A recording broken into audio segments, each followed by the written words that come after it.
Olá, galera. Então, hoje nós vamos falar sobre a unidade 7, a ação do homem no meio ambiente. Falando sobre isso, vocês sabem que ao longo da história o ser humano adquiriu conhecimento para desenvolver e para obter capacidade de alterar o ambiente que vive, né? Para diversos tipos de interesses. No entanto, a humanidade se mostra capaz de esgotar todos os recursos naturais que tiver na frente dele e ameaçar a nossa própria existência, a nossa própria sobrevivência. Nós vamos falar começamos, né, sobre a poluição do ar, mas antes disso a gente tem que falar o que é poluição ambiental, né, que é toda forma de alteração nociva ao ambiente, provocada pela ação humana, claro, e que cause desequilíbrio, prejudique a vida, não só a nossa vida, como qualquer outra. E pode ser motivada pela liberação excessiva de matéria ou de energia no ambiente.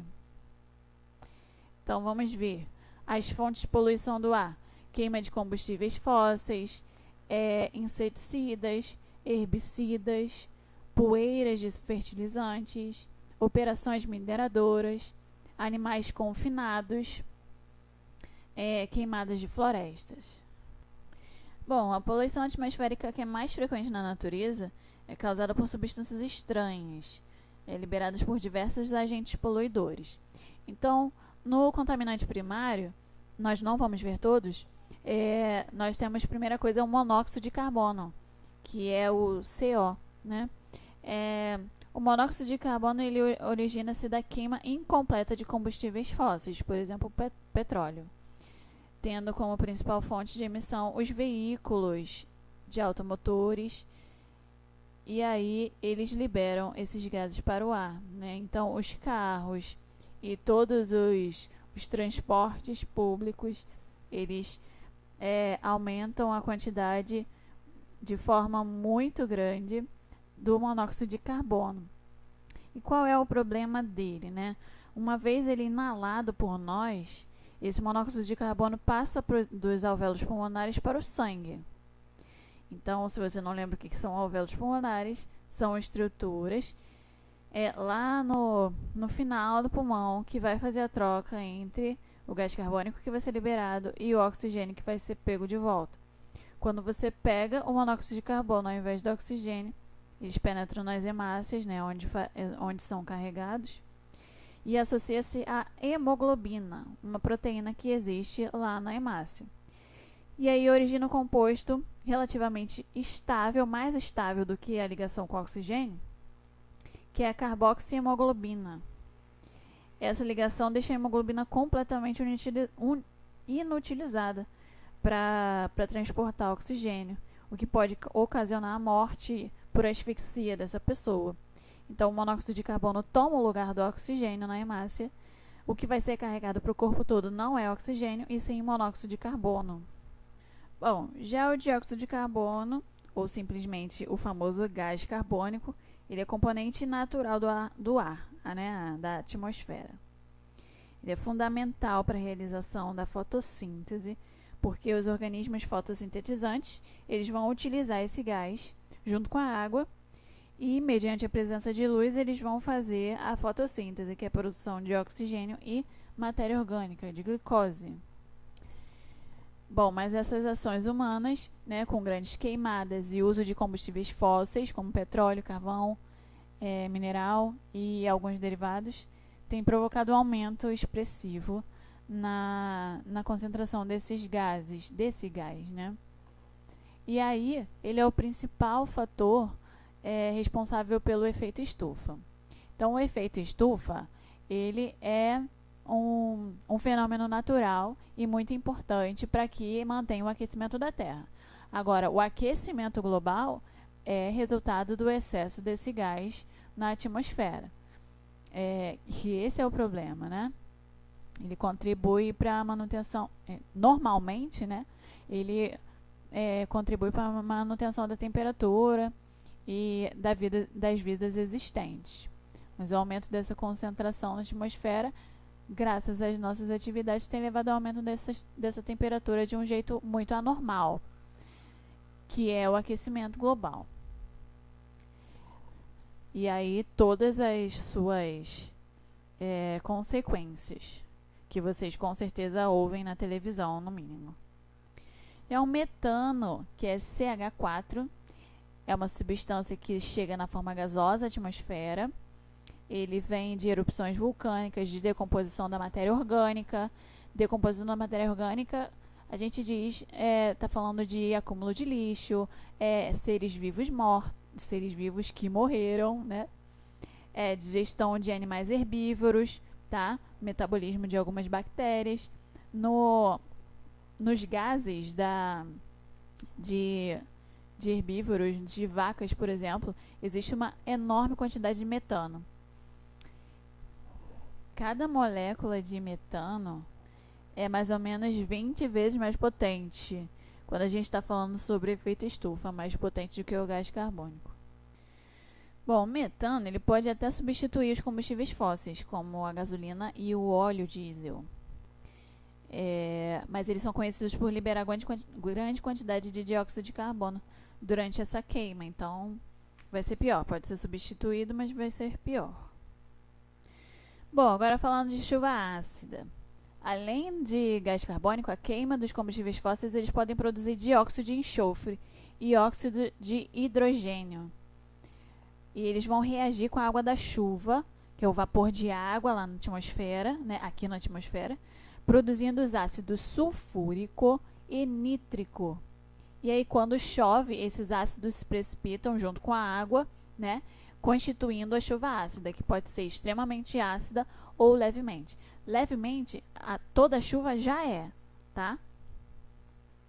Então, os óxidos de enxofre e de nitrogênio provenientes de fábricas, escapamentos de veículos, eles penetram na atmosfera e ocorrem a união, né, as reações químicas da atmosfera junto com o vapor de água que está quase em precipitação. E aí vem acidificando os lagos, acidificando o solo, tá? Impedindo com que plantas cresçam e causando alguns prejuízos para os seres humanos também, mais leves. Esses gases também podem ser produzidos na atividade vulcânica. Então, pessoal, mudando de assunto, a gente estava falando aqui das camadas da chuva ácida. A gente vai falar da camada de ozônio, né, que está especificamente na estratosfera, é uma das camadas da atmosfera, que tem mais ou menos na faixa lá dos 25 mil metros, e ela é extremamente importante para o equilíbrio do planeta. O ozônio presente nessa região é responsável pela proteção dos seres vivos contra a ação nociva dos raios ultravioletas, raio V, né, oriundo da radiação solar.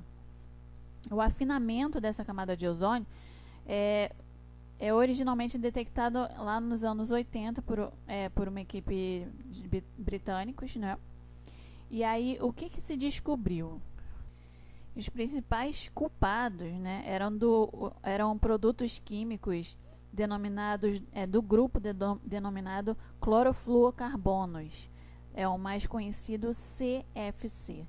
Então, ele pega o ozônio, que é O3, e transforma ele em O2. Então, ele não vai fazer aquela função de proteção contra os raios solares, contra o excesso de raios solares que a gente recebe na nossa pele. Ele vai quebrar o ozônio. Ao invés de O3, vira O2.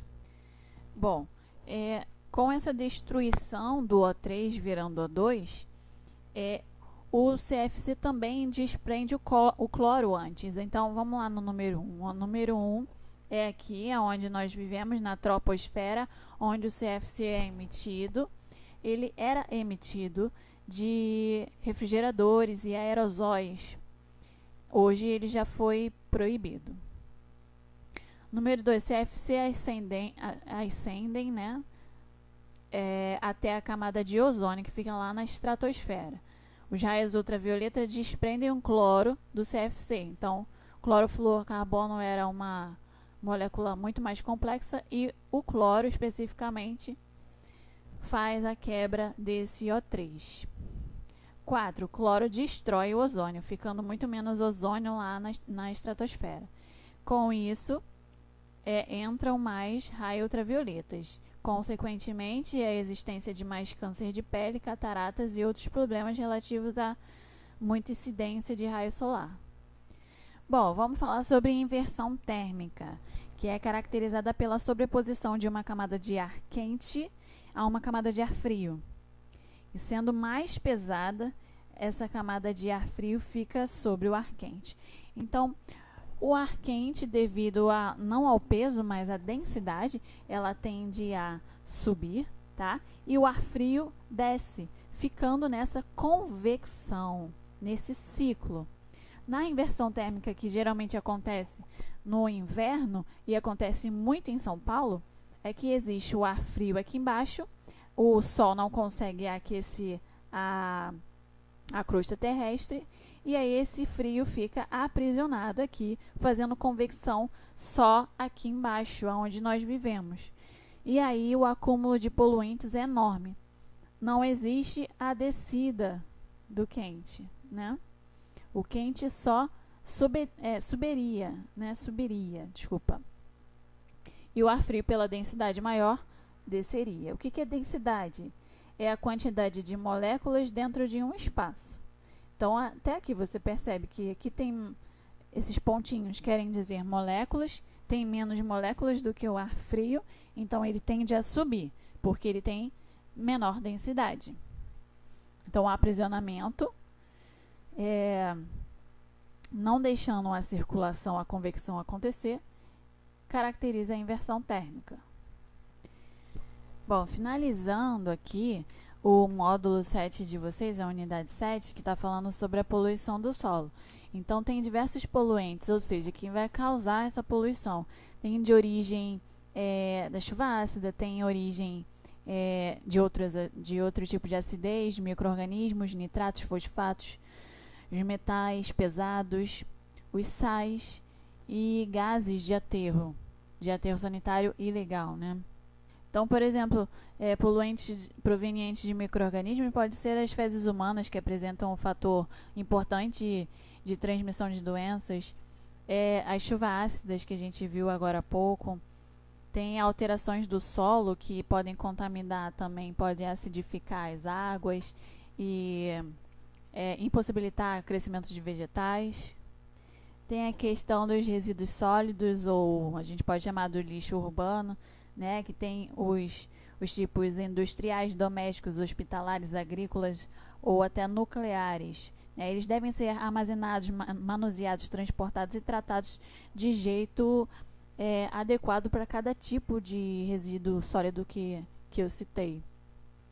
Bom, os metais e metais pesados, os pesticidas, tintas, gasolinas, várias substâncias que podem causar biomagnificação, ou seja, acumulação no corpo das pessoas e consequentemente, a morte é um problema muito mais sério. Os nitratos e fosfatos, que são moléculas, fontes de nitrogênio e fósforo, que vão causar a eutrofização das águas, que é o acúmulo de nutrientes. Consequentemente, tendo o acúmulo de nutrientes, você vai ter mais algas, mais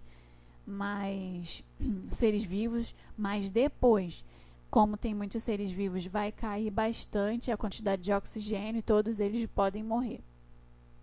O metano, que a gente já tinha falado antes, que ele surge a partir da decomposição de lixo, né, de material orgânico, ele é explosivo, né, e ele é asfixiante.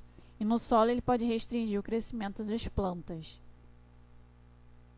Bom, algumas consequências, né, de poluição do solo, dependendo qual tipo, o que ocorreu nesse solo, você pode ter desertificação dele, ou seja, nada mais crescer, diminuição da produtividade, consequentemente, aparecimento de doenças, vários tipos de doenças devido à biomagnificação ou outro problema, aparecimento de pestes, né, e aí se usa o pesticida para piorar a situação da poluição da água e do solo. Maior radiação solar devido à destruição da camada de ozônio também, poluição da atmosfera, da água. É isso, gente. Bons estudos. Façam os exercícios, tá? Me mandem por e-mail a resposta de vocês para que eu possa registrar quais os alunos que estão fazendo, quais não estão fazendo.